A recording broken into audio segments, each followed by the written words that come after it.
Live from the Talking Joe Studios. It's Talking Joe.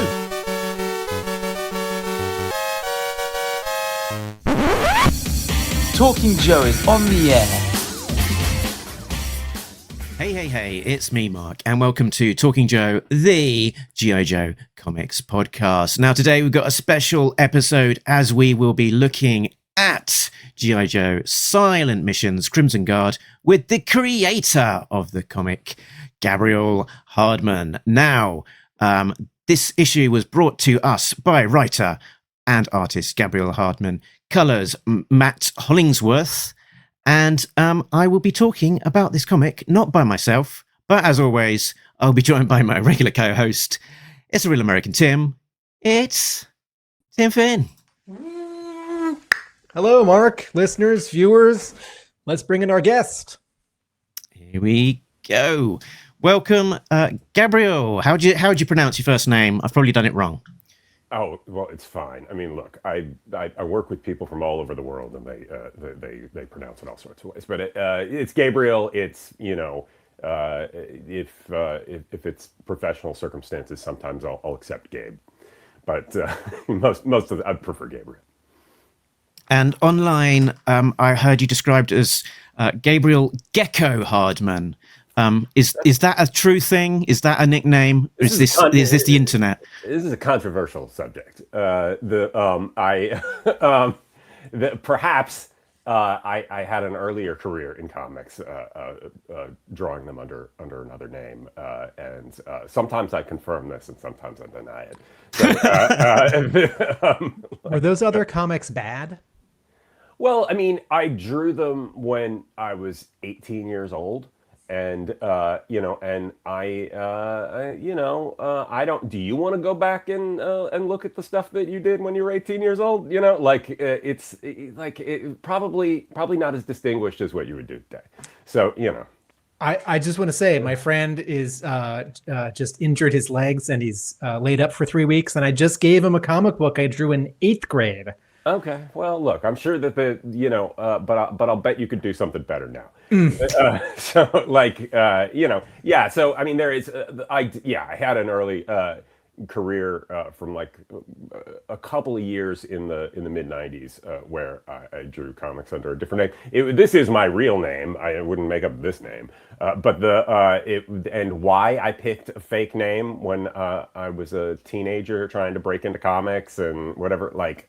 You'd have to ask dumb teenage me. I don't know. But was it because you thought maybe you'd get better and come back later? And oh yeah, that sounds like a real teenager level plan there. No, I mean, Stan Lee's his name, that pseudonym, was because he was embarrassed. Right, exactly. Well, this was not because I was embarrassed. It was just nonsense that I made up. I mean, the real story is I was a teenager and I was, for a few years. I mean, I started when I was like 14, sending in samples to try to get work for comics, and I kind of persisted in that for years. But like the part of the inspiration for the Gecko thing was I was a big fan. This is not a G.I. Joe angled answer here, but I was a big fan of the Velvet Underground and Lou Reed and the Andy Warhol's Factory and I was an artsy kid, and a lot of those people took on different names that were very obvious. They're not naturalistic sort of names, and so I thought it would be funny to just have an absurd sounding last name. And then I kept, but then I was committed to that once I started putting it on the sample things, right? And then and then that's how people knew me within comics. And then I couldn't, and I was getting to the point where I was gonna transition out of it, but then the comics industry collapsed and I went on and did storyboards for years and didn't come back till later. So when I came back, I was just me, and so it gets to be a separate career. We often start with this question, physically, where are you? I'm outside Boston. Mark is on the south coast of England. Yeah, I'm in Los Angeles. Hollywood, to be specific. Which is convenient if you want to work in the movies, which brings me to kind of a blurb about you. So introducing Gabriel Hardman, an American illustrator who has worked on comics for DC, Marvel, and Boom, starting out on Marvel's War Machine in 1994. And since the late 2000s, you have drawn Hulk, Agents of Atlas, Secret Avengers, Heathentown for Image and Shadowline, Zombie Tales, Star Wars Legacy for Dark Horse, Exile of the Planet of the Apes for Boom, Green Lantern, Earth One, and much more besides. Hopefully, all of that's relatively accurate. I mean, it's accurate. Some of those are pretty irrelevant, but like it's in the scope of the comics I've done. But you know, and then a huge other parallel career working in the movies, and I believe storyboarding primarily. Yes. Working on lots of movies that everyone will have heard of. Like Superman Returns, Tropic Thunder, Inception, Logan, I believe. So a bit too big.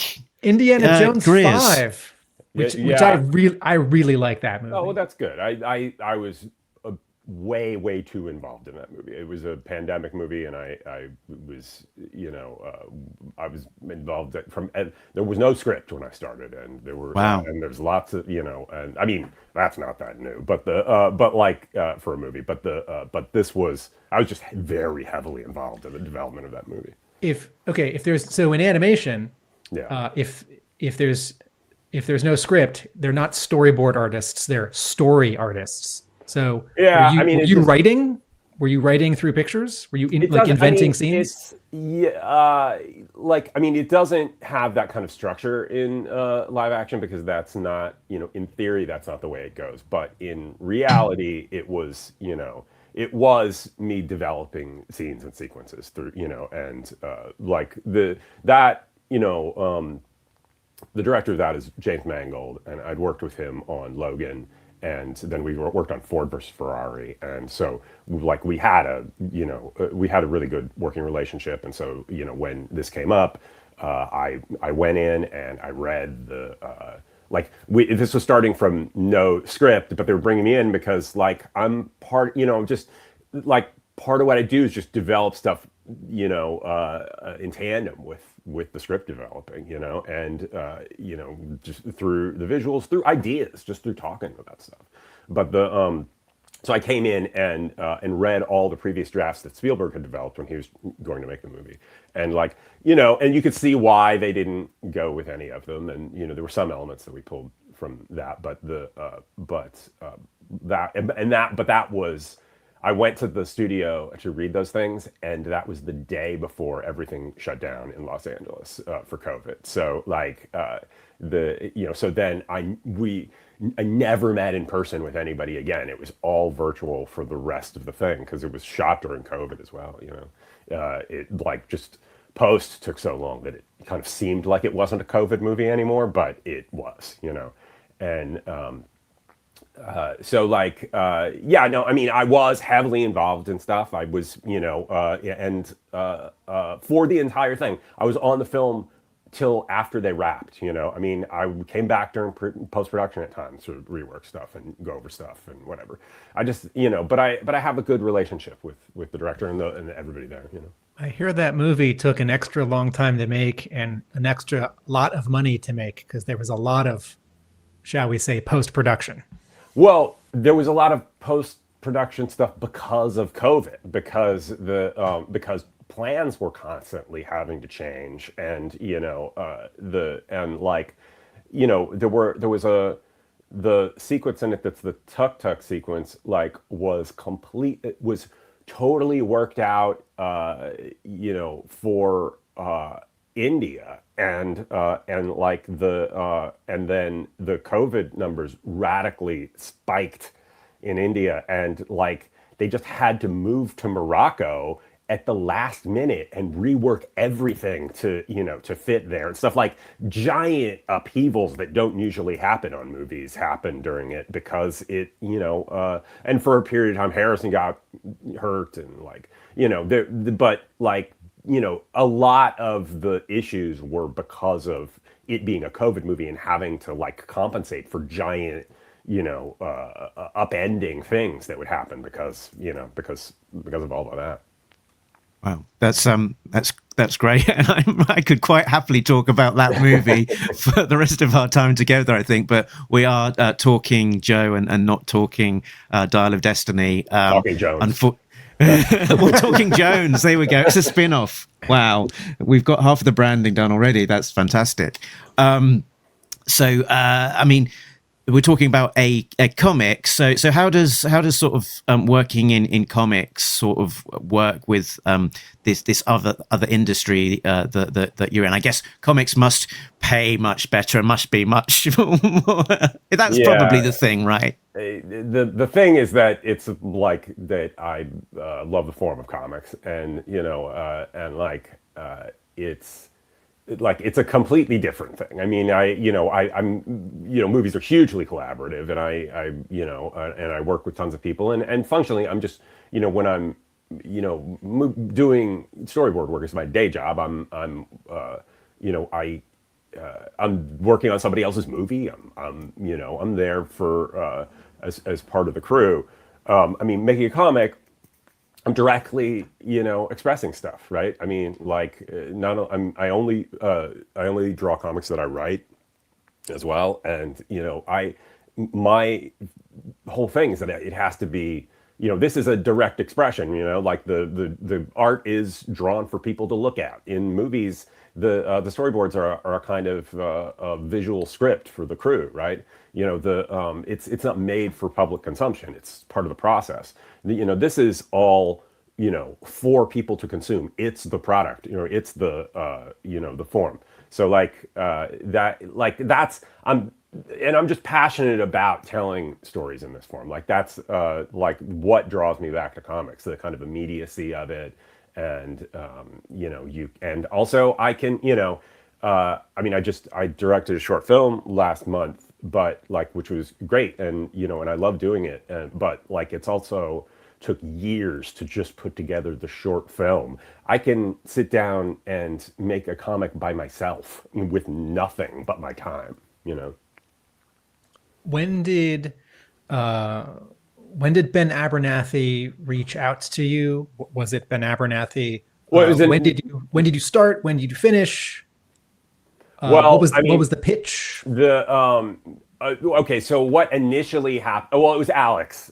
Alex Antone was who initially. Right. But I know both of those guys, right? Okay. Well, from earlier stuff. So and then I ended up working with Ben through a good chunk of writing the script for it, really, because Alex was on paternity leave. But what had actually happened was I was going to do one of the first round of them, and the first round of Sssilent Issues, and I wrote one.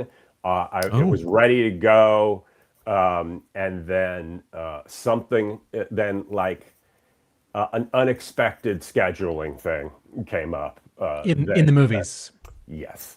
It was, and it's not, well, I ended up boarding Steven Spielberg's movie that comes out in the summer. Never heard of it. Next summer.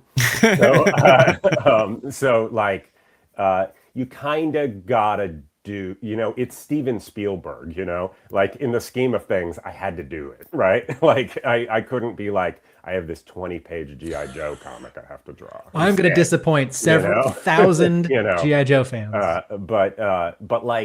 So, I mean, that was a fun one. And I wish I could have done it, but I'm actually more pleased that I did this one. I mean, I think I'm more, I was overall more excited about the story and more into it, I think we can go spoilery on the project that didn't come to pass to some degree, because Alex has made it public record that it would have been a Mutt story. Yeah, that's correct. You were working on. That's right. Oh, I didn't know anybody talked about it. Yeah, so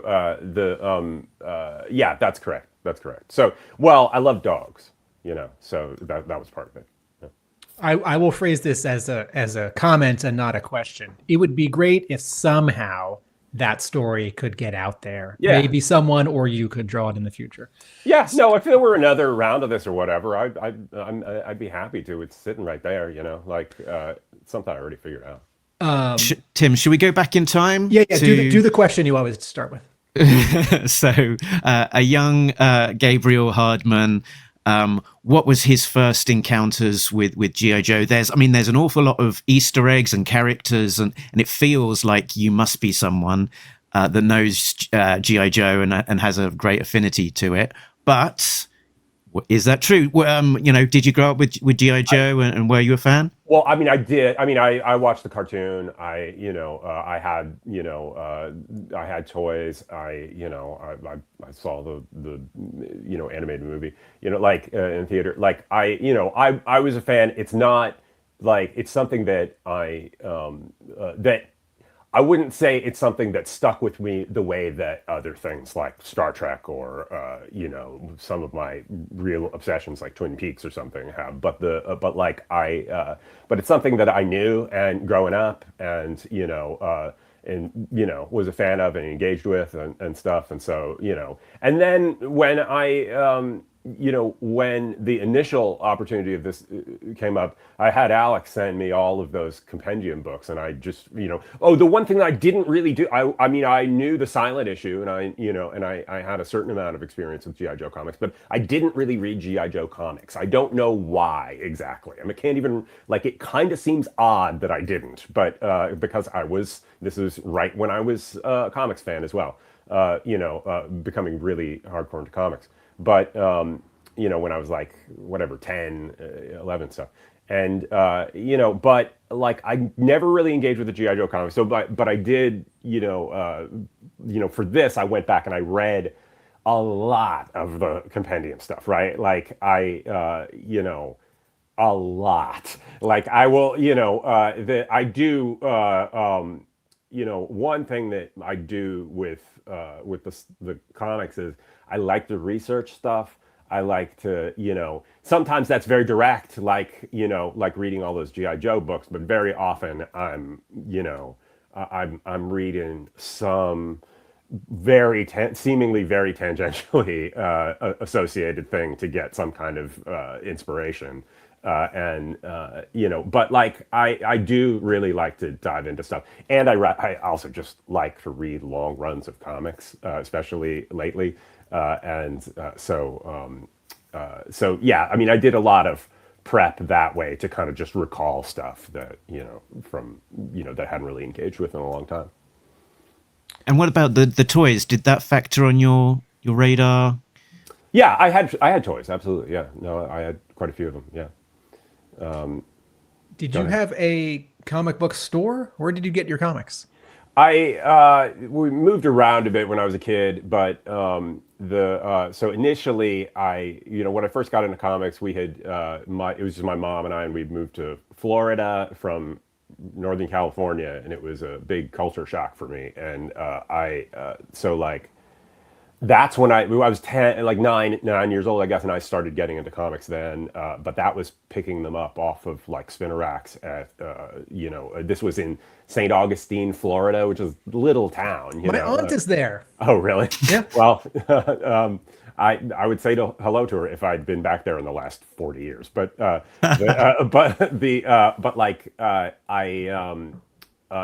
was just picking them up from convenience stores and stuff off spinner racks. There was no comic store.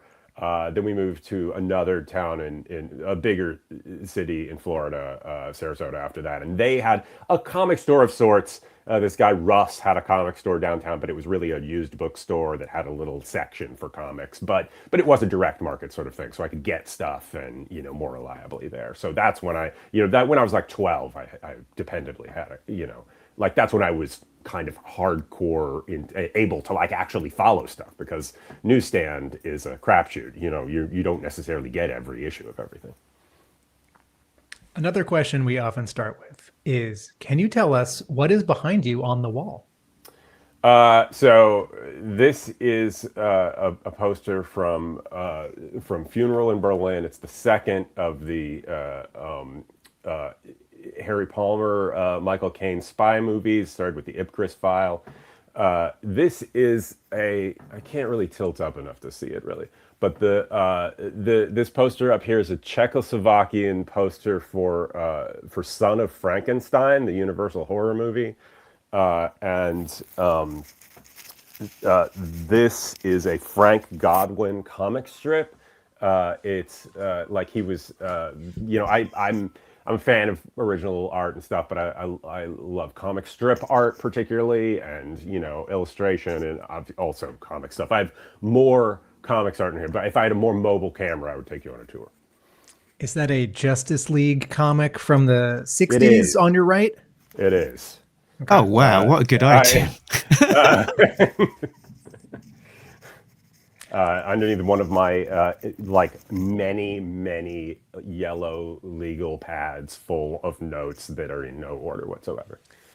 Generally, were you in storyboarding or in working in comics before COVID? Were you going to meetings and going on sets, and now it's all from your studio or home office? I mean, largely in my it's there's nowhere to go in comics, but like a convention or something, and maybe going by the offices. But if you're working at Marvel, you don't even want to go to the offices because it's not a pleasant place.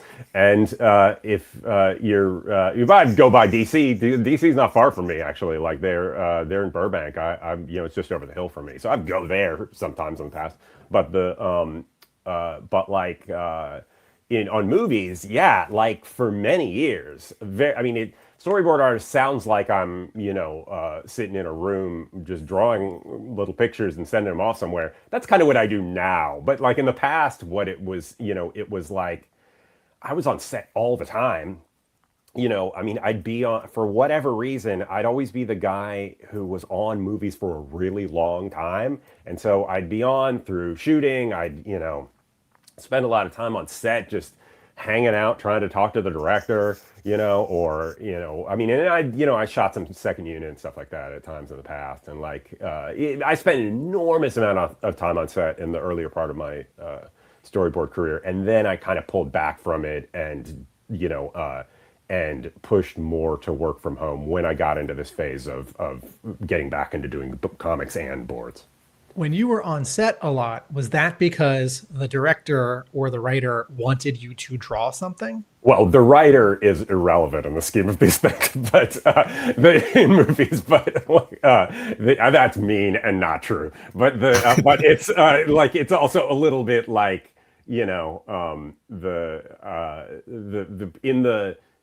it's all about making them, like the writer may or may not be involved, but they don't really have much say or power by the time we're making the movie. And so it's about meeting with the director. Usually it's not because they wanted me. It's most of the time it's because I have to figure out stuff. I need answers. So I need to talk to the director, right? So I go down there to try to talk to him between setups or whatever. Okay.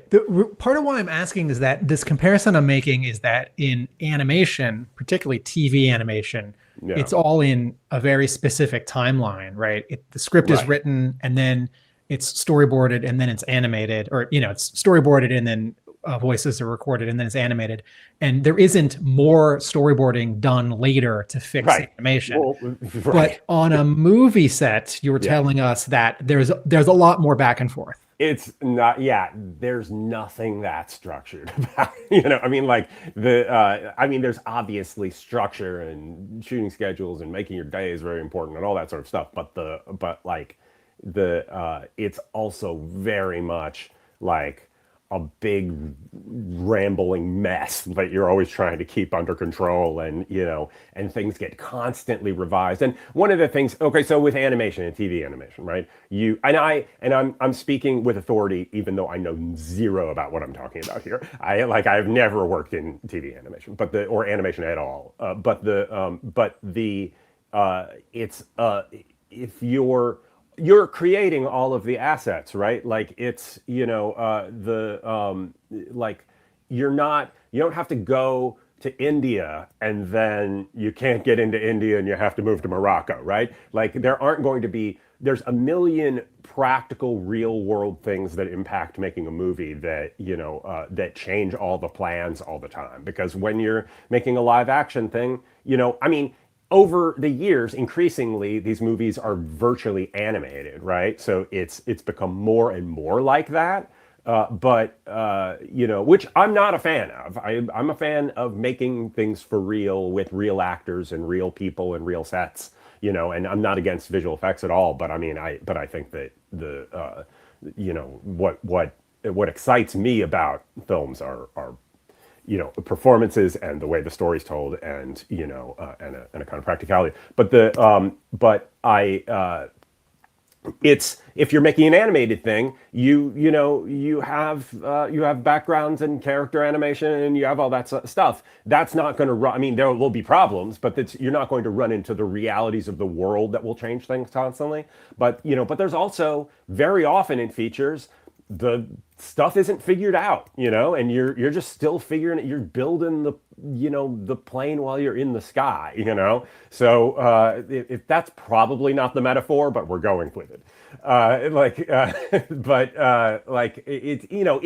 It's a big kind of, especially a feature, is a big mess most of the time. But and sometimes not. Christopher Nolan. I worked with Christopher Nolan on 3 movies, right? On Inception and Interstellar and that third Batman, and he is very ordered about things. Like, I would be on the movie for 4 months exactly. We would do the work beforehand. He was very often what I'm doing in these movies is there's either an idea of a scene, or there's a scene, or there's, maybe there's script pages, whatever. And I'm, developing the sequence and pitching it to the director, right? And very often I get next to no direction, right? Like, usually it's like, not that I don't, they're just asking me to come at it and take a shot at it, so that, and then we develop it from there. I get notes, and we go, we go back and forth on stuff. So, that was still the case with Chris Nolan. I would still just make up shit and sorry. Oh, can I? What? Okay. And then and then present it to Chris, and then he'd make notes, and I'd change it and stuff like that.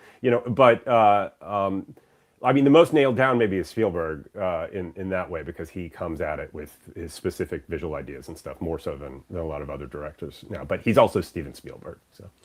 Yeah. So I like all this. I want to keep talking about movies. Going back to that G.I. Joe comic. Yeah.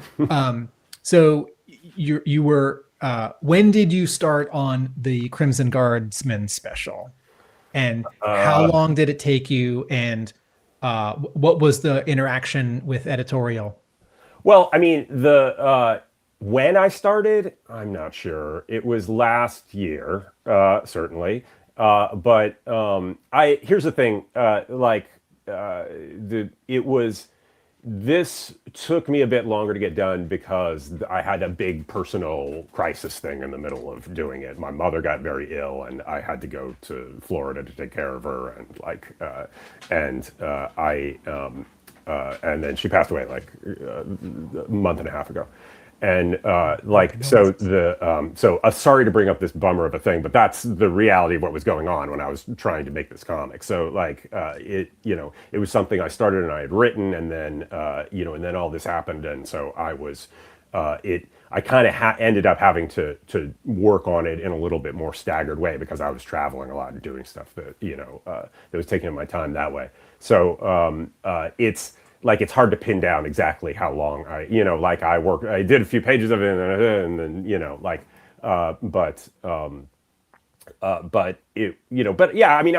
it was over the course of a couple of months, whereas normally you just sit down and and do the book. Who picked the villain? Well, it was there were choices, and and my initial thing was Destro, and then but then somebody else had one already or something, and I wasn't married to that, and but Alex had said, hey, if you want to do a Crimson Guard story, you could kill him. and unlike other stuff, and and I was like, oh, well, that sounds like a story, at least that sounds like something where I can have stakes and I can have, it's there's not just like a built-in safety, thing for everything, right? So, and I don't know, that appealed to me. So and that was Alex's idea, or at least just throwing out that, concept was Alex's idea. So, and then I kind of went with that. Did you draw it on paper? Yeah, I did. That's what I do. So in movies, I have to draw digitally because that's the pipeline, and, I have to instantly get stuff to people and whatever. And also it's not the final product. Like I say, it's not, but for comics, I love physical media. I love, I'm sloppy, right? There's lots of textures in my comics, and I could have digital brushes that recreate these textures, or I could actually just do it for real, and I like, comics are a place where I actually can still draw on paper and, and do it the way that I would like to.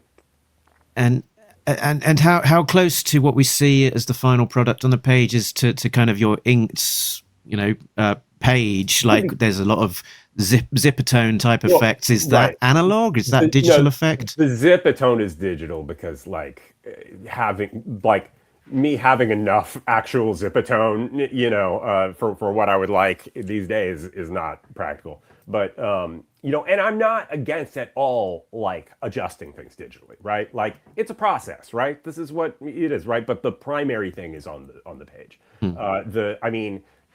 Yes, added zippertone, yes, kind of corrections and a little bit of adjusting to stuff, like if there's some blown out light source in the in a shot, sometimes I'll add to that digitally, but it's not I don't draw on the page in a precious every perfect thing has to be there, because that's not how I am at all under any circumstance, right? I'm sloppy and I don't, but I have a very particular thing that I'm going for.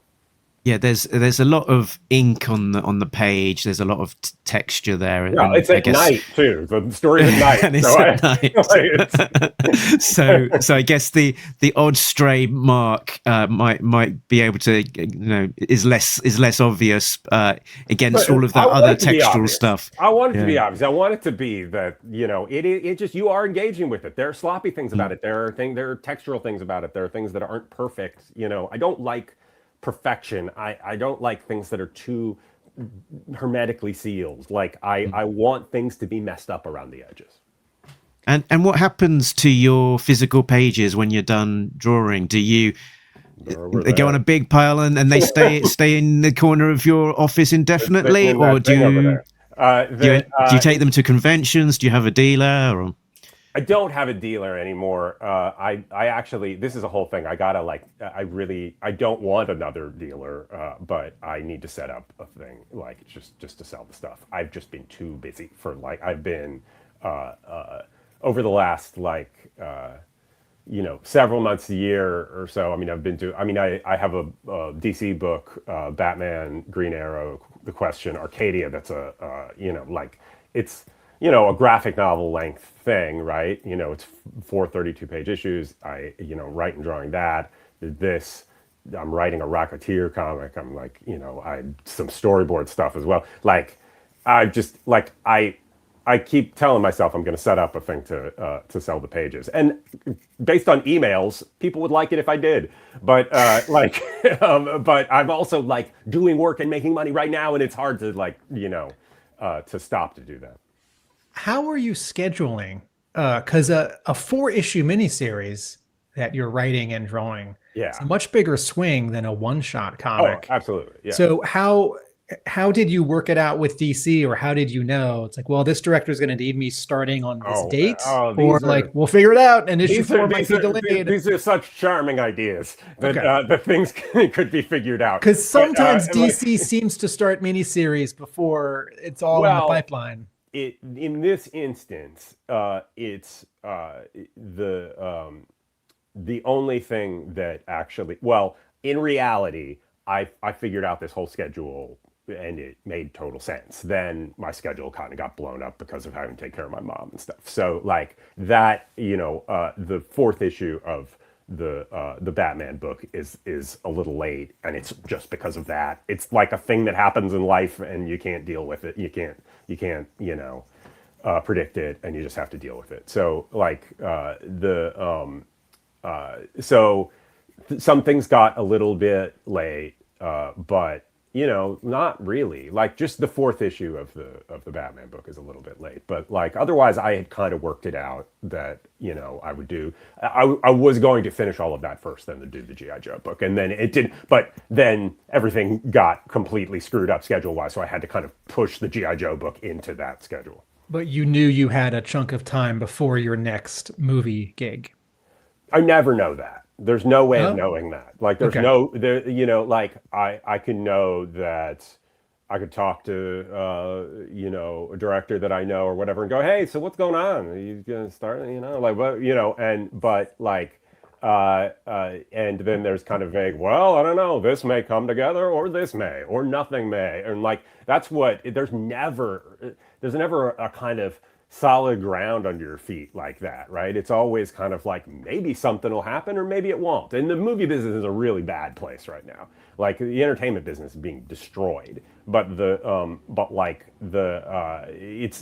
very little things are being done. Certainly not in Los Angeles, but that's less relevant to me because I'm more, I kind of just work from where that's more for on-set crew people. But like there are very few things being made, and people are having a really hard time getting things made, and so it could come up whenever. I always have. This is why I'd agreed to do the first G.I. Joe thing, but then the Spielberg movie comes up, and then I kind of have to. I have relationships with these people. I knew Spielberg from he's a producer on Indiana Jones and other things I worked on, but like he'd like my boards from Indiana Jones, and then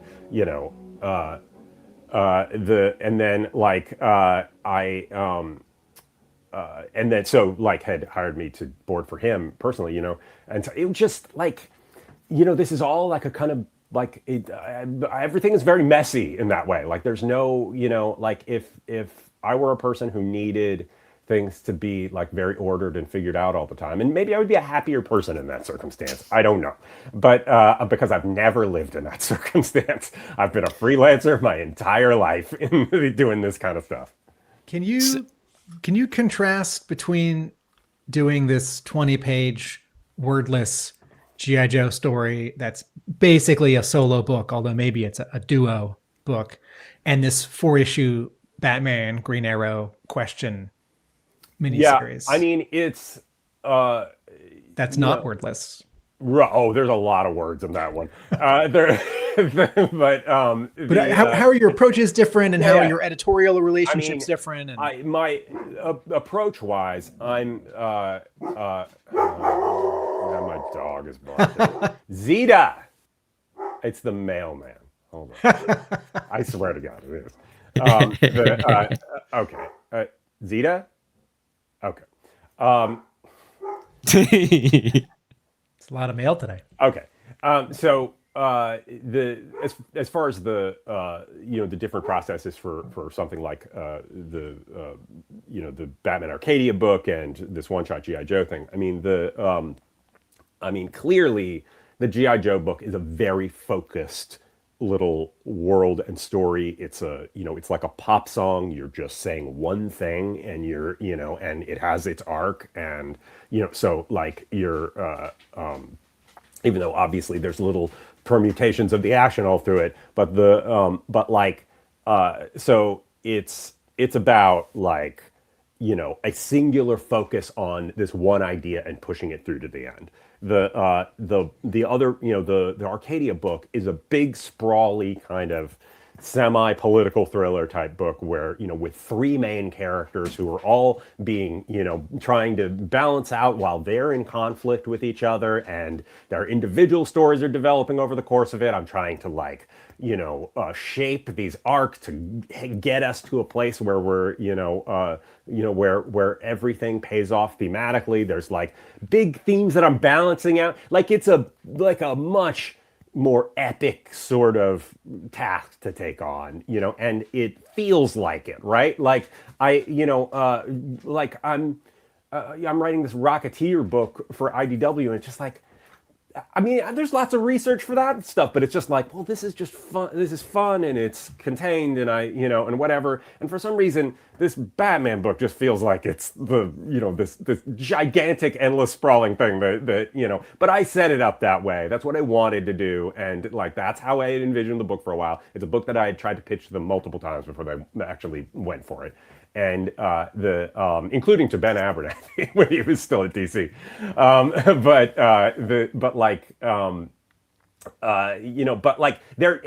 the process of like I do a lot of research for the Batman book, right? Like I read a lot. I read, like I have this thing where I like, I'll read practical research stuff, but I also go, what's a big theme of this, and what kind of classical literature or whatever, like something that seems really not necessarily directly related, but I'm gonna find some obscure inspiration from, like or watching movies or whatever, but the G.I. Joe book in a way is a little bit more. It's the most like.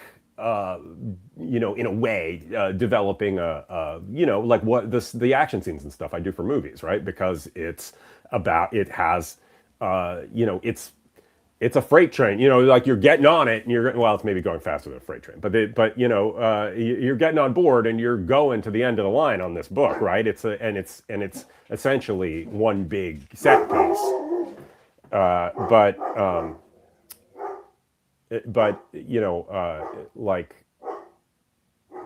sorry. So, but yeah, no, I mean, they're just very, very different animals, just because this book is so visual and intensely focused in that way. And the kind of stuff that I'm dealing with in the Batman book is much more kind of like sprawling and epic and involving a lot more.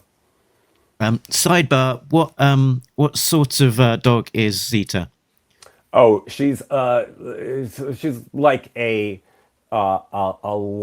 black lab pit bull mix that might have some German Shepherd in her, but but she's a mutt. She's a rescue dog. So, but she's big. She's like 100 pounds. Or a junkyard. Yes. Well, this is Can you talk about Matt Hollingsworth? Yeah, Matt is just like unquestionably one of the best colorists in comics, and like the way that I engage with collaborators in comics very often is, I want to just let people do their part of the job, I want people to bring stuff to it, and so like I don't give a lot of notes. I'll give notes on, the colors when they come back, if there's something that is, not quite working for me or not clear enough or whatever, but the colors are a major part of the storytelling, right? Like, colors that don't work or that muddy the way that you can process the information in the frame, it gets in the way of the storytelling. The visual storytelling and like the nuts and bolts of the visual storytelling are the thing that interests me the most. Telling the story, like all the things interest me the most, but I'm very focused on the visual storytelling. And so when you have collaborators, you need collaborators who are also going to bring the same level of visual storytelling to it. And coloring is not just, putting colors in there. It's making choices that tell the story. And and Matt is just like somebody who's on the highest level of being able to do stuff like that. So bringing it back to, I guess, the start of the project, you've landed on a character. I guess you're gonna come up with the story, get that okayed by editorial and back up to Hasbro. Was there much sort of shifting in terms of your initial ideas versus what we ended up getting? No, I mean, I think I pitched 3 different stories, and but you know what? Now that I think about it, this may have been the only Crimson Guard story that I pitched. I think I pitched stories with other characters for the other ones, but they picked this one. I think it was just Ben Abernathy by the time, and Alex was on leave, and Ben picked this one, and I wrote a kind of. I think I maybe developed it into a little longer kind of outline, and then and then I wrote a full script for it. Though when I'm, for all of my kind of sloppy, loosey goosey talk, I do when I'm doing freelance comics, regardless of the thing. I'm a writer too. I like to, to pin stuff down in the script too, and so I did write, no dialogue, but essentially a full script for this. And maybe I didn't break the panels down in the script. Now that I think about it, it was maybe a little closer to what a plot would have been in the past, but because I don't really need my concern always is that I want to say up front in the script when it's a freelance thing, this is what I'm going to do. So I don't have to deal with second guessing and changes later. If I went into it, it's a entirely visual thing, right? If I went into it just going, okay, I'm gonna figure this out as I go, that leaves exposure for me as far as somebody going, oh, but what if we did it this way, or what if it was this, or whatever. I want to get all that stuff done in the script, and then there was one element in this that that nobody noticed or told me about that then I had to deal with in the when I was actually drawing it. But we can get to that. Before we started recording, you said something about your thumbnails and inking, and was it not penciling? Can you talk about that process?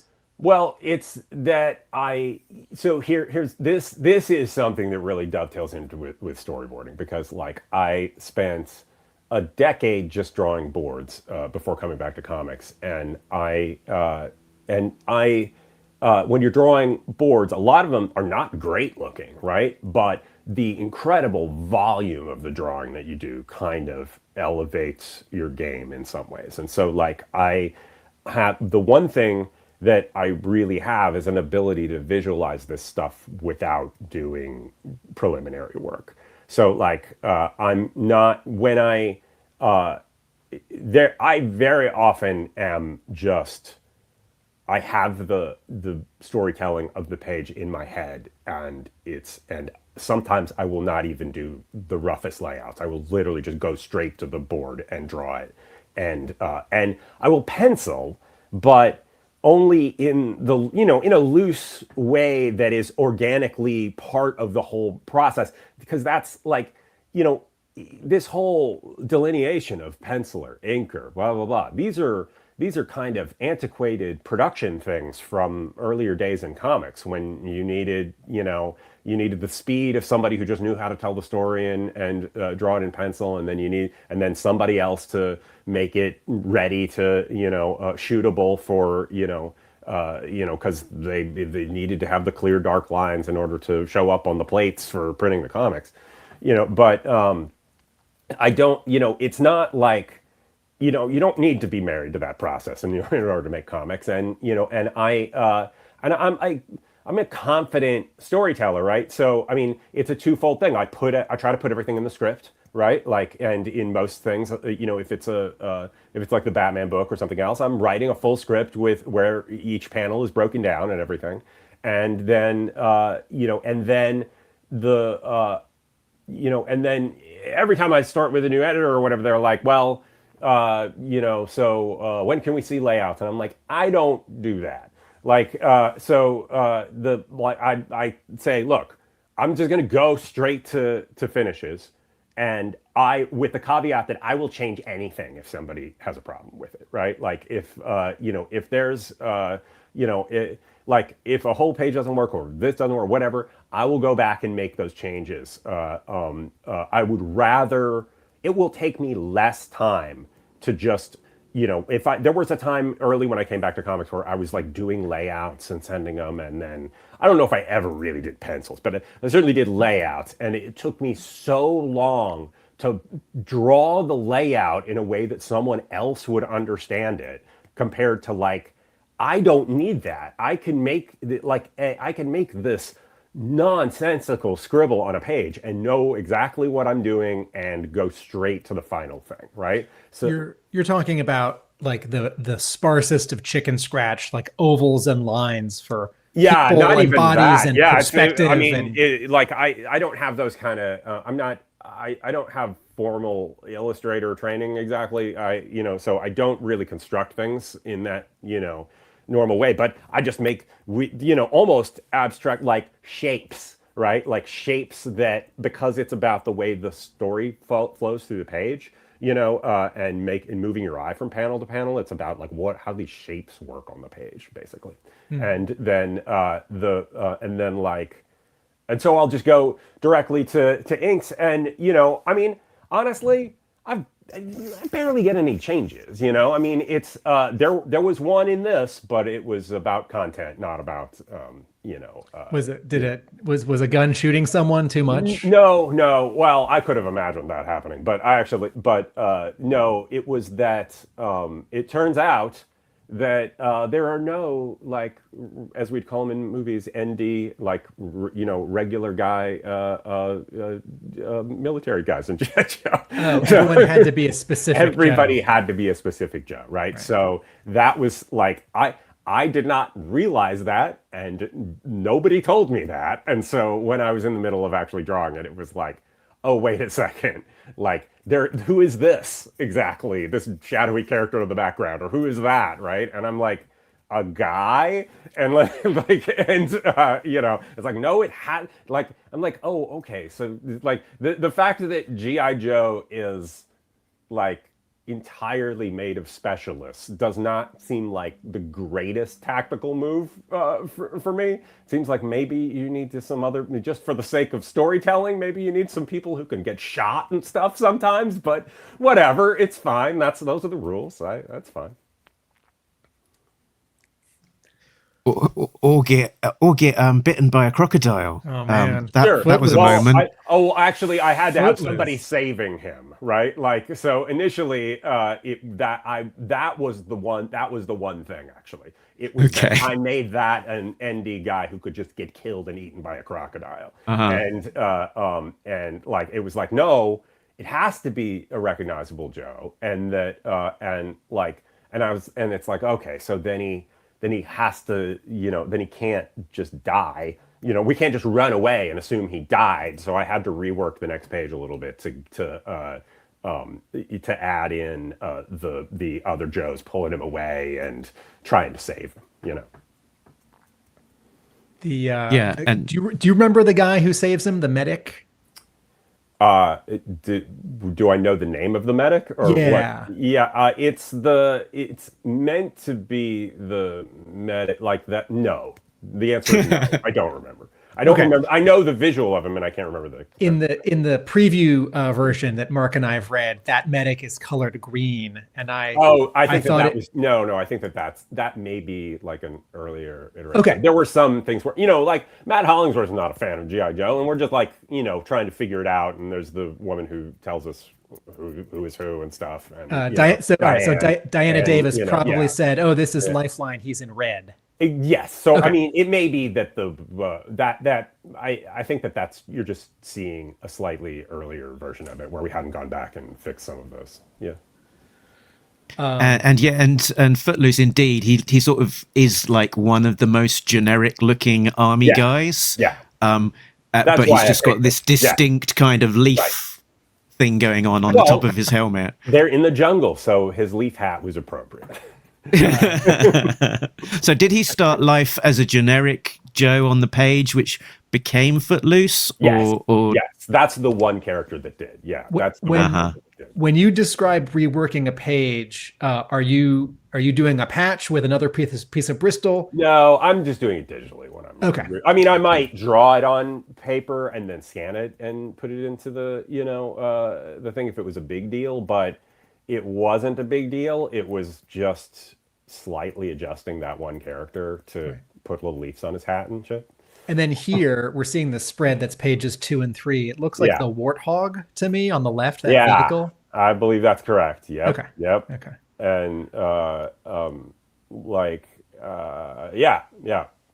Yeah, there's a lot of Easter eggs here. You kind of sort of get your eyes close to the page and squint, and you're like, okay, that guy, that's Recondo, because he's got that kind of boonie hat thing going on, and that must be Flint, because I can recognize a beret and a shotgun, and so there's a lot of fun of trying to figure out who these guys are, and there is for it being a sort of spotlight character issue focused on the Crimson Guard, we get a glorious array of different Joe characters and also vehicles sort of spotted, I figured that I mean, part of that was deliberate just because, like, this is a random, like the Crimson Guard guy's a random guy that we don't know, and like, so having an element where having these kind of familiar buttons and stuff to hit that can go in there without feeling extraneous because they're moving through this world and running into different people seemed like an opportunity to me. There's a storytelling device, which maybe I shouldn't say out loud, such that we can follow specifically the Crimson Guardsman. Yeah. Who is there it is. Yeah, there is. And I thought that was clever, and also that's appreciated because there have been stories in G.I. Joe and otherwise where you're supposed to follow one thug or one sort of masked bad guy, and it's like, which of these three is the one that I'm following? Well, they're all holding, they're all got bags of money. Right. This is one huge. A lefty. Right. This is a huge thing to me. I mean, so it's two-pronged. I made this difficult for myself deliberately by having the two characters who were dressed the same, right? Like, I wanted an extra difficult storytelling challenge in it. On the other hand, I endlessly fussed with how do I make sure that we can read who's who this whole time, right? And that's kind of the moment you put the camera behind both of them, we don't know which one. That's which. True, but it's about gauging when you have to know. Right. So, like, there are plenty of times when they're looking at something else when it's just not crucial that we know exactly who's who, and at the moments where it's crucial for identification, for for reading the reactions and whatever. But that's part of why I was able, why I felt like. If there's just going to be a dog in the background of this, I'm sorry. That's when, when, like, my feeling about, cracking the helmet and having the eye exposed, then at least it gives you kind of, gives you a little emotion. It connects you to them in a, it's I don't know. I just felt like it's an obvious storytelling thing, but I also, and it's also a limited one because, like, there's only so many angles where you can't just have frontal shots of people all the time, right? So, so it's about gauging when you absolutely have to know that or not. Lots of mail today getting delivered. Putting a pin in that point with the cracked mask and seeing the eye, I think it's a great device for being able to tell the two characters, but also, and you alluded to this, it helps with the dramaturgy of having all of that expression in the face, which is otherwise covered up by the mask. Although I am a proponent of the idea that you can express these ideas without a literal, expression, right? Like the way that you're framing something, the way that the story is told, the circumstances, you can, because it's what's his name? It's like the Kuleshov thing in sorry, I went deep. There was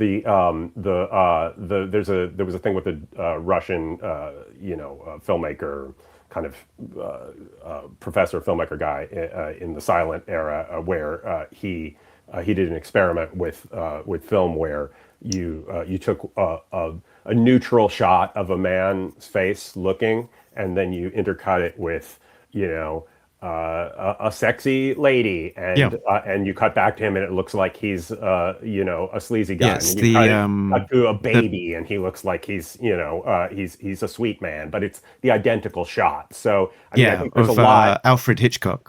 That's one thing that Hitchcock references, absolutely. And so and then also Podovkin writes about it in Film Technique. But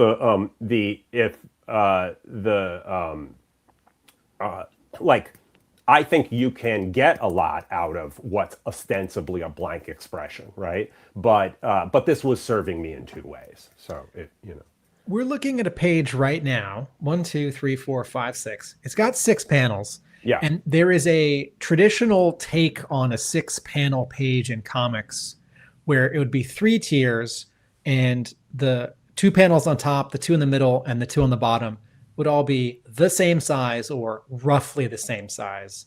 And you got here, 3 of them are smaller.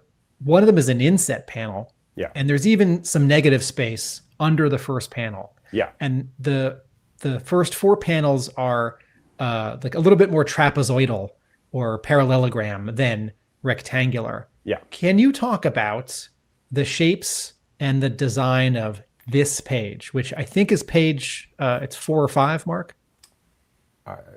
This is 4, including the double page, isn't it? Yeah, I think this would be 4. So I mean, a lot of this stuff is like when you say it out loud, it just sounds dumb. But the off kilter stuff. I mean, the diagonal panels. I mean, are just meant to give you a little bit of like disorientation, right? Like it's a situation where he's just coming out of being rocks falling on his head, and so so I just want it to have a little bit of feel of we're coming out of that. I generally like to transition into I like to transition into scenes with a close up of something, or something like speaking of Hitchcock, there's a Hitchcock thing about action where you don't like the traditional way of presenting something is you have a big wide master shot and then you go in for close-ups, right? And Hitchcock always talked about staying close on action so that you're involved in it and going to the wider shot later. So I like to get in through a little piece of something, a little detail of something, and then come back to reveal the world rather than the other way around. So it's the hand, it's his face, it's the further development is seeing the other Crimson Guard, shuffling Cobra Commander off, and and then our guy following, and then his reaction looking around a corner to seeing how bad a person Cobra Commander is, and yet somehow not learning the lesson. Yeah, so let's talk about the psychology of this character. He's obviously deep in Cobra. He's having this initiation ceremony that is rudely interrupted by G.I. Joe dropping a bomb on them. And then he sees his glorious leader shooting his companion right in front of him. Yeah. Before he then tries his darndest to navigate the commander to safety and ends up laying his life down in protection as the finale there. So, or in betrayal, yeah. This is in the world, people have an amazing capacity for not seeing the incredibly obvious, terrible things in front of them if they're indoctrinated into a world, cult. An organization, a cult, a movement. And so the crux of this being a story worth telling to me was about this, about an unearned loyalty that could easily be betrayed, I appreciate in on that first page seeing not just the ceremony, which has the snake motif, and then it's like in a Cobra temple headquarters, which nobody could tell me anything about this, right? Like, although I may not have asked either, because that's kind of my thing. But we haven't really seen this done, which is one of the points I was going to make. But also, I really appreciate seeing Tomax and Zaymot there, the twins, because in so many G.I. Joe comics, we see the Crimson Guard operating either on their own or undercover, or reporting to sort of someone else. Even though it's like I always forget that Tomax and Zaymot, their title is like Crimson Guard Commander, right? But they're not used as often as the Crimson Guardsmen are. Well, it just felt like it was an important signifier or whatever. Like it, I mean, you're telling the story within this. There's no dialogue, there's no exposition. So like, having them there says something, and it says whatever it says about their relationship to this ceremony. And in terms of this location, this sort of Cobra base in the mountain, was that inspired by a particular thing? There has been like a toy Cobra base sort of around a mountain, like Cobra mountain base thing, but basically that, I mean, like it's like I wasn't sure if that there are some things where just like this is what it needs to be, and they're going to be on an island base, and and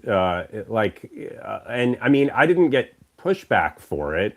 So, and I do this a lot and this isn't about G.I. Joe. This is about like everything that I do that has some kind of pre-established sort of license thing, where I'll just be like, how far can I push this into doing something that I would like it to be versus what it's supposed to be or whatever?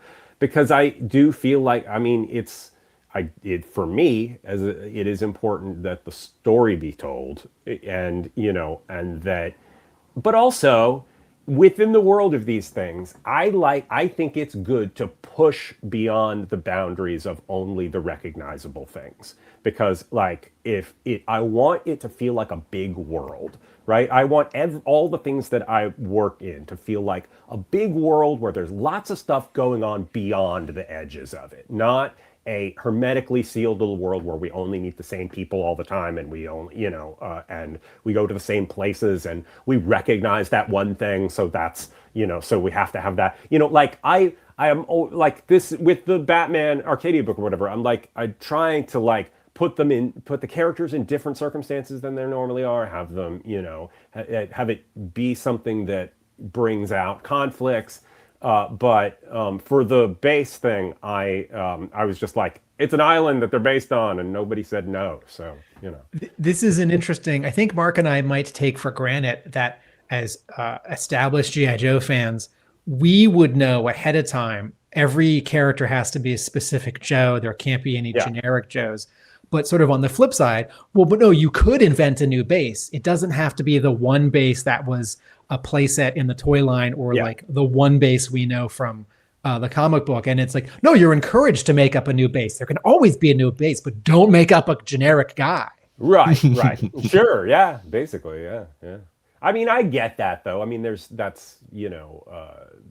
I mean, I don't quite get the no generic guys thing, because it really like they need them. You can't invade an island with just a bunch of specialists. But the thing is, it's like the Green Berets. They're the best of the best of the best, and there really are only like 100 of them. Right. So if you're thinking invasion, it is this spread is the biggest invasion Joe could ever have, because it's like no, every Joe ever is just on this 2-page spread in an airplane. I hope Cobra isn't invading their base while they're away. Vulnerable.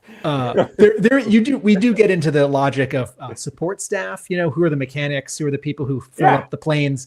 And some of the comics have lightly dealt with that, and some of that have not in the animated series. So it just is what it is. I mean, these are the rules of it. It's fine. It's just you have to accept that there's a kind of there's the occasional Batman story or scene in a movie where someone explains how Bruce Wayne would get a Batmobile. Oh, right, which is also kind of tedious and uninteresting for the most part. So, like I mean, but it's more to me about like having the ability to have, you know, a texture within the thing, like have it suggest that there's more going on, more than like, I'm not out to go, I'm almost never like in the superhero comics and stuff like that, all of it, I'm not interested in explaining some little detail of something that a fan would be excited about or whatever. Like, if that's not the story, that's not the story. I'm here to tell stories about characters, not, you know, like explain how a Batmobile got built, you know? And so like if you know, it's important to me if it feels like, you know, the idea that there would be more people here just feels like it, well, there's you need a whole bunch, you know, whatever, I don't know. But in G.I. Joe, that's how it works, and so that's what it is. Very good. I'm going to sort of be completely at odds with your last point about the importance of story above everything else, with a couple of very specific questions now. It was great to see all of these characters. Great to see the wide variety of vehicles on display, and all of that was a lot of fun. There was a moment with the helicopter, the Fang helicopter, where there is they shoot what looks to be a fuel tank underneath the helicopter, which then sets off an explosion. After it leaks. In the toy, that little thing is sort of described as a bomb. I wondered whether that is a light error detected, or is it an intentional artistic license that we can just say, okay, that's not a bomb, it's a fuel tank. I said there's going to be a fuel tank here because that's what I needed. Like if that's, you know, I mean, that's one of those things where if it was wrong, they should tell me, you know, but like, or if I'm going more like, I know it's wrong. If I'm going too far, then somebody should say so, right? So like, you know, but I'm, you know, if that's the problem, then it's, you know, this book ain't working. So my no prize is that it is a bomb, but it has a liquid incendiary. Yeah, it's an incendiary bomb. Yeah, right. Which and like a spark or something. You know, it's like, you know, in the space shuttle, the external booster rockets on the sides. Yeah. The material inside those, it's like a eraser. Yeah, it's like pencil eraser. Yeah. It's like solid. So you know, for this one Cobra Fang, Mark. I like that. I like that explanation. That works for me. And I think that actually is a little bit of the way I approach this stuff, of not explaining stuff, but like, you know, very often, you know, there's this need, or people are driven to explain things in stories that you don't need to explain, and you can like, you know, you can, because you can approach it. The reader is doing a job here too, right? Like you're approaching it, you're going, well, how does that work? Like, you know, that thing's supposed to be a bomb, but and look at this lovely explanation you've come up with. Mark, are there some other specifics you wanted to ask about? My other specific was the submarine at the end. Was that an invention, or was it inspired by a toy? There's a toy by a really goofy looking toy that that wasn't credible looking enough to be the real submarine thing. And there's an adaptation of it to look. Yeah, there's like a weird, goofy little submarine called the Man of War, and it looks like a version of that, but yeah, the toy is a bit weird. It doesn't even really read as a submarine, right? So I had to kind of adapt it into something that. Mark, is your fan nitpicking query that toy was actually am I remembering, was that submarine a G.I. Joe vehicle and not a Cobra vehicle? Oh, there's a Cobra one too. There was a blue one called the Barracuda, which was repainted as the Cobra Man of War.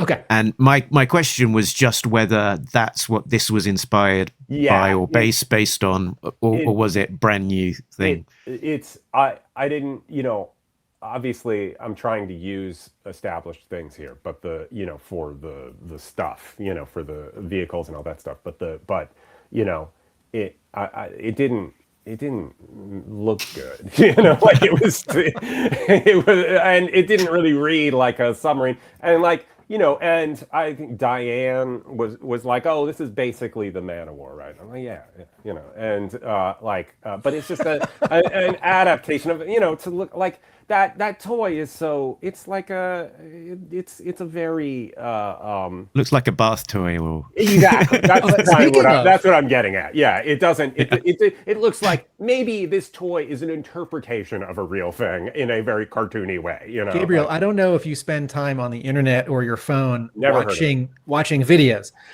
but in 91, 92, and 93, the G.I. Joe toy commercials were not kids playing with toys and animation. It was live action actors doing these like 20-second live action G.I. Joe movie scenes. And there's an actor who played Duke who's in all 3 years of them. And one of the ads, I think in the first year, the guy who's playing Duke, and these were filmed in Canada, he's in the Barracuda, the blue one of these submarines. Okay. And so he's like in this tiny set where they've built a little bit of a wall behind him, and there's like one little portal behind him, and you're like, oh, and he like pulls down his periscope. He's like, gotta go down. And then it cuts to a model that they've put underwater, and then like the kid's hand is holding it. Duke to soccer! Duke's in trouble! And I smell a rat slicing through the swamp. It's a pack of cobra rats with spinning saw blades and deadly rotor missiles. But Duke's got the G.I. Joe Barracuda with dive action tablets for real submarine action and torpedoes that fire! G.I. Joe Barracuda and Cobra Rats sold separately. Mind if I cut in? Talk about your close shave! Oh, okay. I've never seen these. No, I don't remember these. So this, live action movie crossover there. If I could have referenced that if I'd known. But yeah, no, I mean, it just needed to work better, and this is a different, look, they made a different model of the thing. Like that goofy bathtub looking one wasn't working, and this is a further iteration of it. Yeah, I have no objection to that, to that one being reinterpreted however you like it. I think you're the first person to attempt to draw it in a comic. Yeah, and probably the last. So.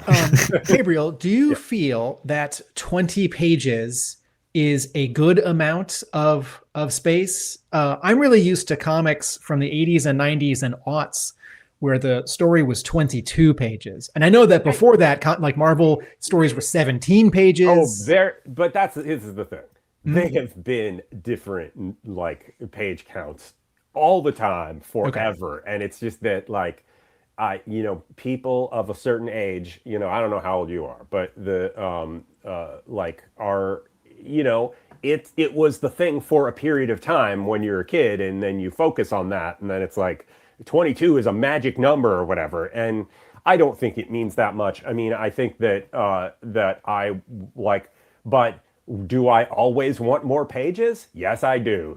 So it's not like I mean, I did these Green Lantern Earth 1 books that were graphic novels, so like the whole thing is done by the time you're putting it out, and by the end of it, I'm like.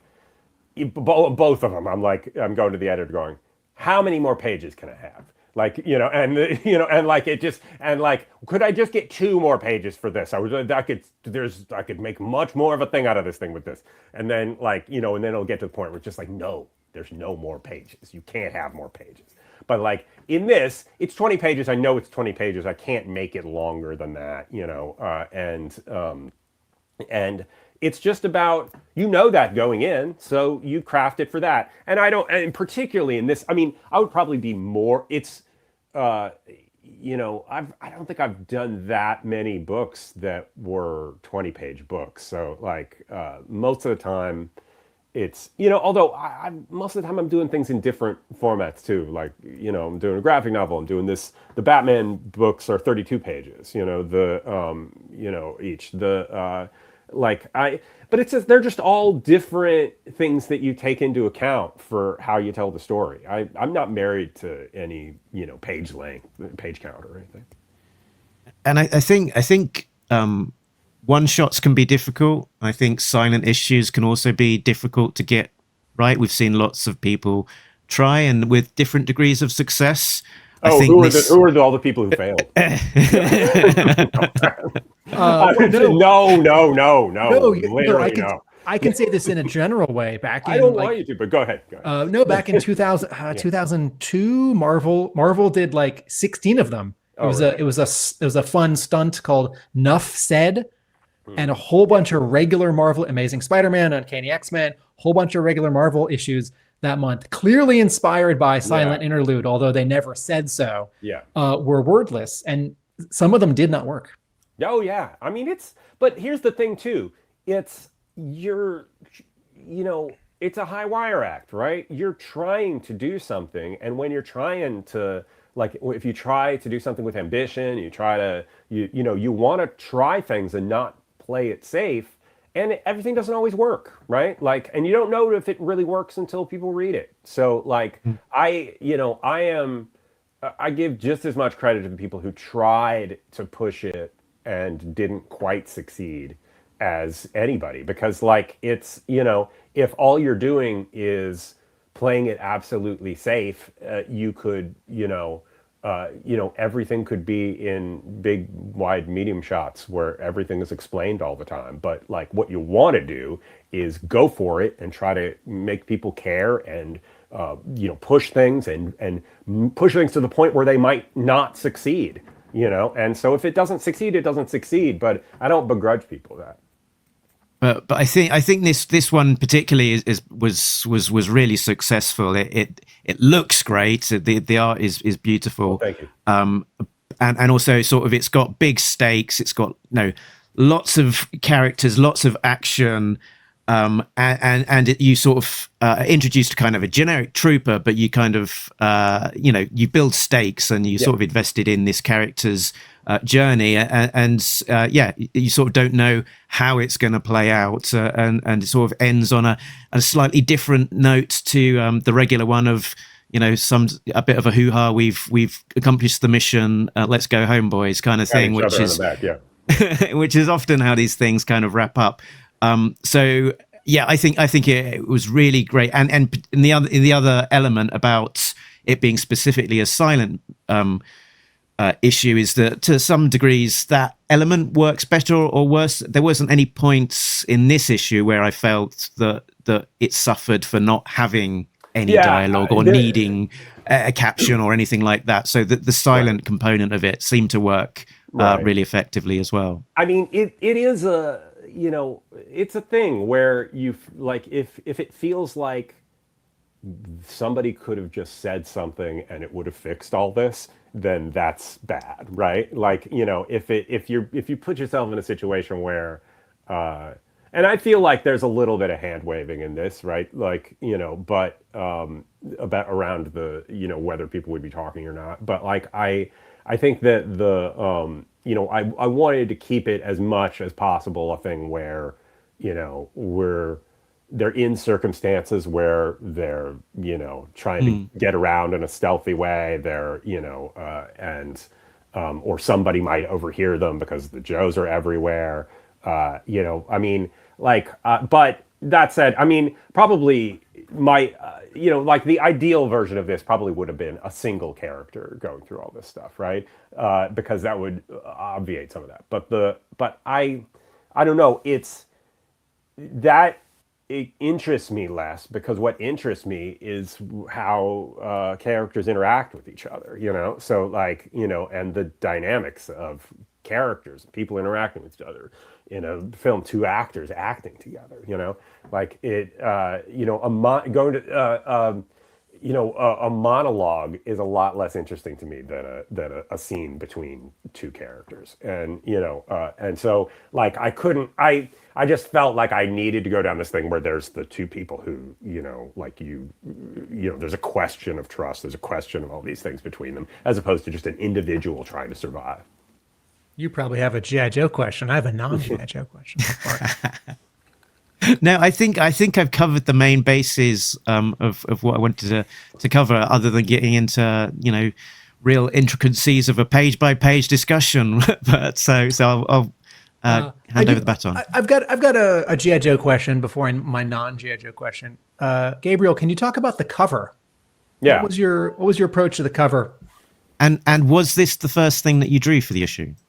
It was definitely the first thing I drew for it, and I colored the cover as well, which happens more and more now. And I'm not sure what happened exactly, but I'm coloring covers all the time now. But because it never used to be a thing. But it was like I just wanted. I did turn in a couple alternate sketches for the cover that I probably should have sent to you guys. But it's all of them were more or less something with the two of them in peril. Obviously I'm putting Cobra Commander on there, in his regular outfit, just is a sort of signifier. It's not exactly what's in the book. But but I wanted to make it clear that he was in there, and having two different Crimson Guard characters would not say that, and because that's the central dynamic, and I think it's important to know that, and it's more, it's a kind of symbolic version of the end of the story.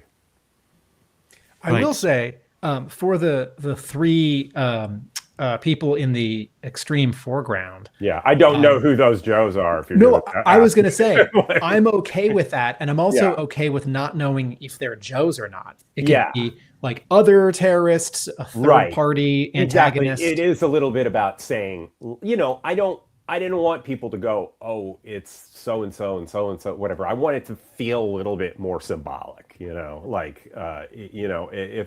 if it got more specific than just saying Crimson Guard and Cobra Commander, and they're in this, potentially deadly standoff. That's all I wanted to say. The simple thing of that in the cover, and I didn't want to muddy it up with saying, because if I put specific Joes on the cover, it suggests that they're going to be really important in the story. And I didn't want people hanging on the idea that, we see Duke, so that means he's going to be the character who goes through this story, right? Because that's not what it is. Scarlet, there are a couple Joes who we see for a panel or two. Yeah. Did you have, I know you're not the biggest G.I. Joe fan, did you have one or two kind of favorites that you definitely did want to put in there? Well, I mean, I don't know that exactly, but because it really just was like, what makes the most sense? What's the, I put Scarlet in there because she's a lady. And, and like, so it's, a certain amount of, I don't know, diversity in it, but also just that it's that, like, what do I need out of a thing where I'm telling a story that's only visual? I need people who are very recognizable, right? Like, and like, you're not going to mistake her for most of the other people, right? Well, except for the other lady who has red hair. Okay, and then my non-G.I. Joe question is, what can you tell us about your short film? Where will you put it? How might people see it? It's actually it's going to go to festivals first, so it's going to have like a life at festivals. Because you have so much time to submit a short film to festivals. Well, I work with people. We have a producer, and we work on this stuff. But it's about It's about 1964 Marvel Comics, Stan Lee, Jack Kirby, like the Marvel bullpen people recording a promotional record that they actually recorded in real life called The Voices of Marvel. And that was like a record for the fans. And it's pretty bad. And, and it's Stan Lee trying to Stan Lee kind of like forming his Stan Lee persona, trying to, putting the marketing and promotion above the time of the and value of the artists. So like he's kind of forcing Jack Kirby and Wally Wood and and these guys to record this stupid album that they're not getting paid for, instead of doing the work that they're supposed to be doing, that actually pays them. So like it's about the recording of that and the tension around that. Great cast. James Wolk, who's in Mad Men and stuff, plays Stan Lee. It was a great experience. All great working actors and stuff. We shot it in this beautiful vintage recording studio.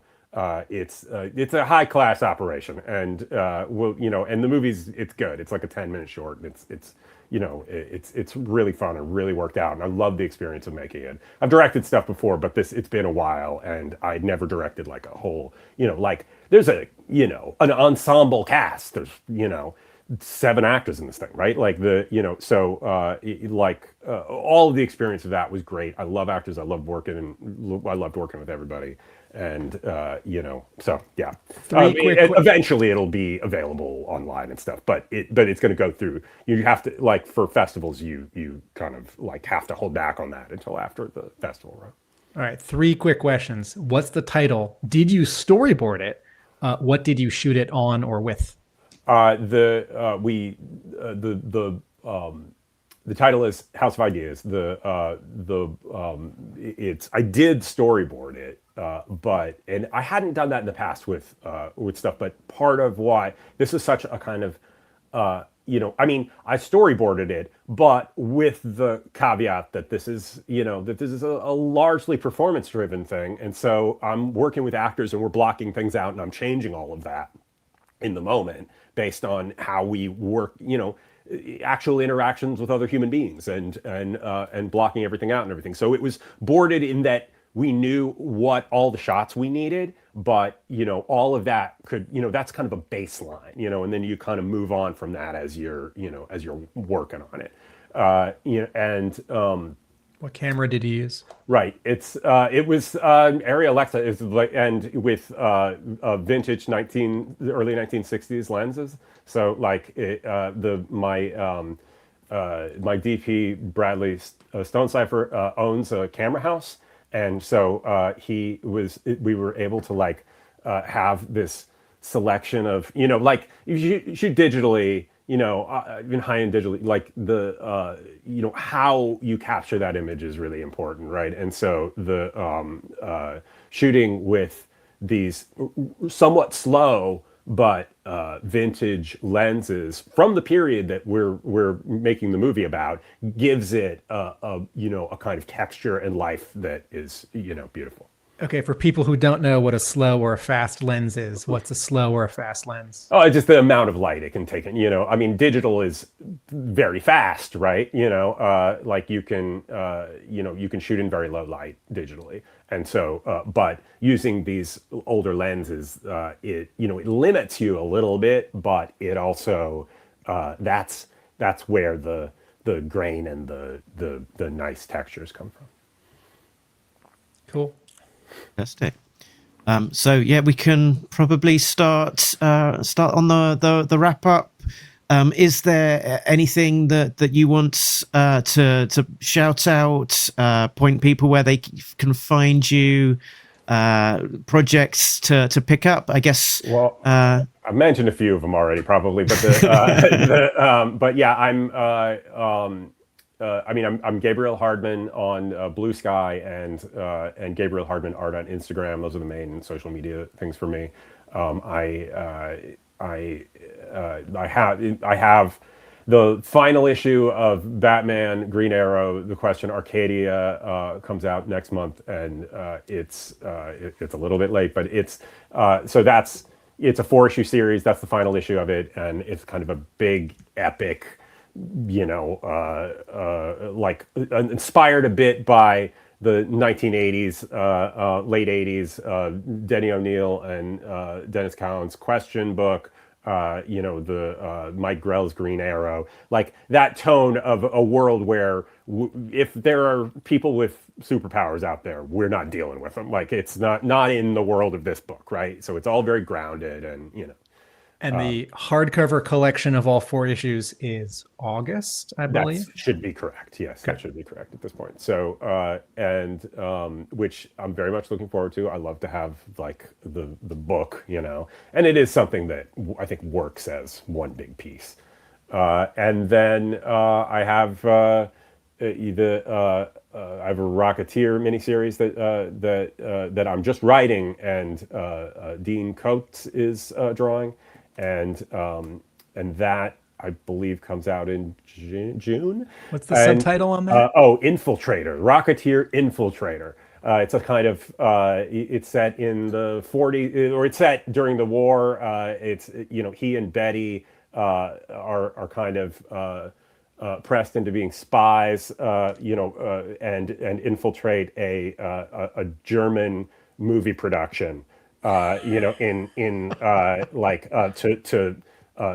find to figure out what's going on with this Nazi superweapon, and they kind of run into a kind of proto James Bond type character, who's interested in Betty and making Cliff jealous. And I'm also writing and drawing one issue of the Twilight Zone comic for IDW, which I'm super excited about. And I've written that, but I'll be drawing it right after I finish everything with Batman. And it's like the G.I. Joe book the Twilight Zone book from IDW has been great. Like a different creative team on each issue, and letting people really go for it and tell stories, in it, and like that's telling like a story like that is not dependent on, it's dependent on the form of the Twilight Zone, but it's not dependent on any specific thing otherwise. It's been really fun. Oh, also it's in black and white. Initially they just offered it to me to write and with somebody else to draw it, but like you never get a chance to do black and white stuff, and I love black and white. So like I just really wanted to do the whole thing myself. So thank you so much again for joining us and being so generous with your time. Again, really enjoyed this issue. It was a real treat. I had a lot of fun with it. I really enjoyed it. 2 thumbs up. Yeah, well, thank you very much. Thank you very much.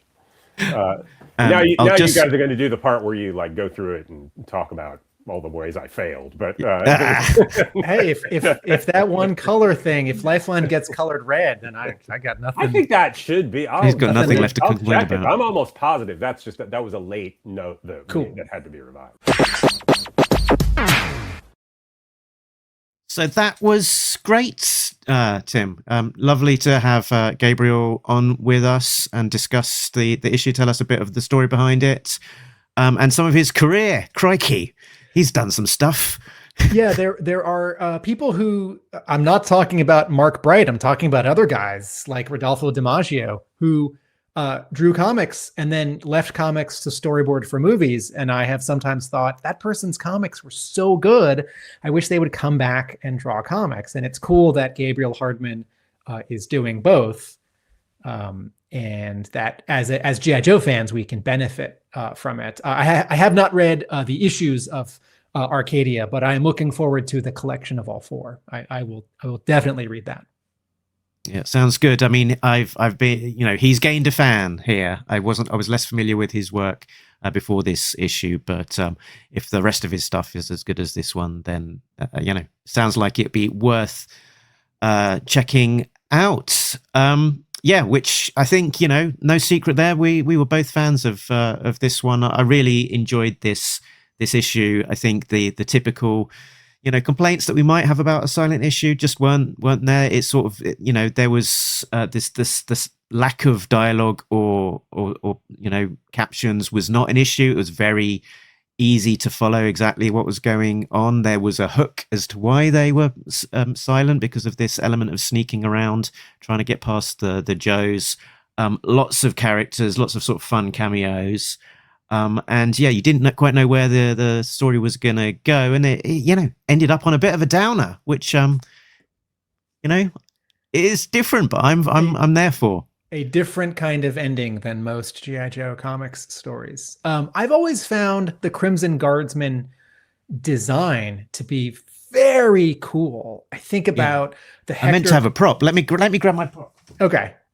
I think about the Hector Garrido package painting. I think about is that Sideshow, the statue? Yeah, that one. Yeah, I think about that statue. I think about the Ron Rudat presentation art, which I think we may only have seen a color Xerox of, not the original, but that's out there a bit. I think about, one or two shots of them in some of the animation in the movie, in certain episodes. And I think about Andrew Franks, toy designer who co-owns Boss Fight Studio, who did the 25th anniversary version of the Crimson Guardsman in whatever it was, 2012 or 2011 or 2013 at the 4-inch scale. And he said that reconciling very specifically what the helmet is doing, what the actual planes are, was a little bit of a challenge because the references are all a little bit in disagreement, like the actual original figure and the painting. And that was, I think, a fun challenge for him to sort of like solidify it for that action figure. But I think about just what a cool helmet, what a cool jacket, overall, what a cool color, what a cool name, and what a cool concept. And they've always been supporting characters, right? And even when it's, Fred the Seventh, he's not in a CG uniform. And even when it's one of the other Freds in a CG uniform. A lot of the time, those other Freds weren't even in uniforms either, were they? Right, they were in like civvies or suits or, One of the thrills of G.I. Joe, and I think this is a subtext to many of our episodes and discussions, is the character designs and vehicle designs are so much fun. I just want to see them. I don't want to see characters out of uniform. I don't want to see them like in scuba gear. I want them to somehow be in their uniforms underwater and in space and in the Arctic. And it's just a thrill to see a Crimson Guardsman walking around, but like defending Cobra Commander is a wrinkle we haven't quite seen. This was a very cool issue. And once again, I think it's just worth saying, there's never been like one issue of G.I. Joe where the protagonist is a bat or like a pack rat or a techno viper. And there's like sort of one episode from the Deke series where it's sort of about like a couple of vipers, but this guy is nameless. And although we see his eye and a sliver of his cheek, he's faceless. And this is a different kind of G.I. Joe story. And, sometimes I talk about if I could give any one issue of G.I. Joe to someone as their first comic or as their first G.I. Joe comic, and plenty of them don't pass that test. And, a wordless issue is a big swing. I think I could give this issue to someone who kind of knows G.I. Joe, but has never read G.I. Joe. At time of recording, we've not seen all of the variant covers yet. We've just seen the regular covers. But while we're here, Tim, should we just have a look at the one that we didn't discuss, which was the Jorge Fornes cover?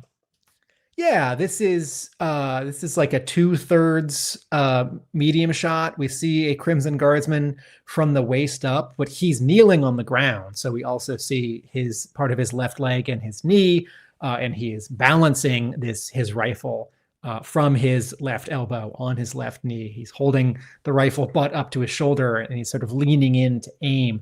It is firing. There's a really nice metallic sort of glare and ink treatment on the bayonet.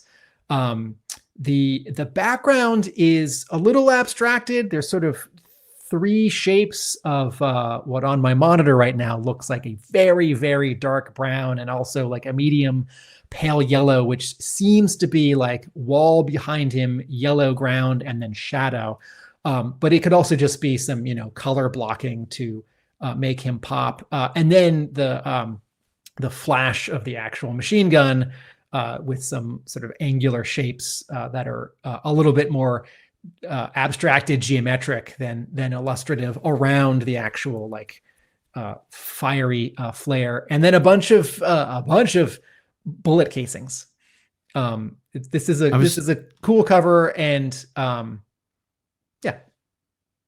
I was just actually doing a zoom in on my on this cover and sort of just seeing all sorts of detail I didn't really couldn't really spot there before. The sort of the what I thought was black of the background is more of a dark brown, and there's a real sort of texture to it. It does sort of look very paint like dry paint.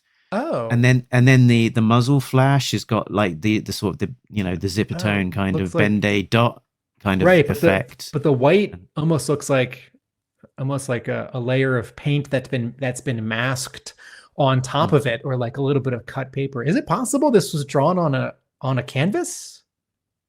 Could be like painted in color on a canvas. I guess we haven't looked, but now I'm just asking rhetorically. Have we seen the original artwork for this, Mark? Not for this one. I've seen the original art for the previous covers that he did, and they were all black and white. So on paper, but interesting. It does it does look quite analog in terms of the treatment of this one, but it's a lot there in the detail if you sort of get into it. And then we've got I thought there's a black and yep. And then there's this is the 1 in 10. This is, I think, a 1 in 10. Yeah. So it's the black and the what we're calling the letter variant. Given that this is week 2, we are on the O of Cobra being spelt out, and when we'll be at the end of it, we'll get the full set looking much like that on screen. Yes, if you have all 5 of these, do take a photo of your comic books laid out at the end of the month and send it to Mark or post it to the Facebook group. And then I think there's a black and white variant of the. Oh, you showed that one already while we were talking to Ray. Okay. Yeah. So 4 covers, and then no 1 in 25, no 1 in 50, and no retailer exclusive variants. There will be retailer exclusives, but we've not yet seen what they are. So they'll be announced much closer to day of release. Peter Smith is sounds like he's coming back to do some again, as he did for the first month, and then who knows who else we'll see with some of the other retailer variants. So that is it for this week of the Sssilent month. The next one up will be Zartan, out on April the 18th, followed by Copperhead and Firefly. Right, I think that is almost us done. Maybe we'll just give a shout out to our Patreon members, who include Richard, Sam, Shane, Simon, Chris, Joe, Craig, D, Shane V2. This one has got a crack down his mask. Infinite Entertainment, Patrick, Gary V, Coldroff, and B. They are getting earlier access to these sort of episodes, as well as some exclusive content. I just want to do I just have this joke that will only work for this one episode. Can you put that tag back up on the screen? We'd like to thank our Patreon backers: Richard, Sam, Shane, Simon, Chris, Joe, Craig, D, Shane, Immortal, Infinite Entertainment, Patrick, Gary V, Coldroff, and B. Thank you. Okay, very good. Love it. Tim, where can you be found when you're not talking to me about G.I. Joe villains on a weekly basis? YouTube page at Atomic Abe, comic book store, Hub Comics, and blog, arealamericanbook.com. And if you want to find out more about the show, talkingjoe.co.uk is the place to find us. That points to all the places we can be found, including the merch store, the Facebook group, the Instagram, all of that jazz. Make sure that you have liked and subscribed, as always. So, Tim, I think that is us done. But before we head off into into the sunset, but before we abruptly close out with the screen going blank, can you remind our dear listeners of an important thing? Yes. Nobody beats Talking Joe, an international podcast. Laters.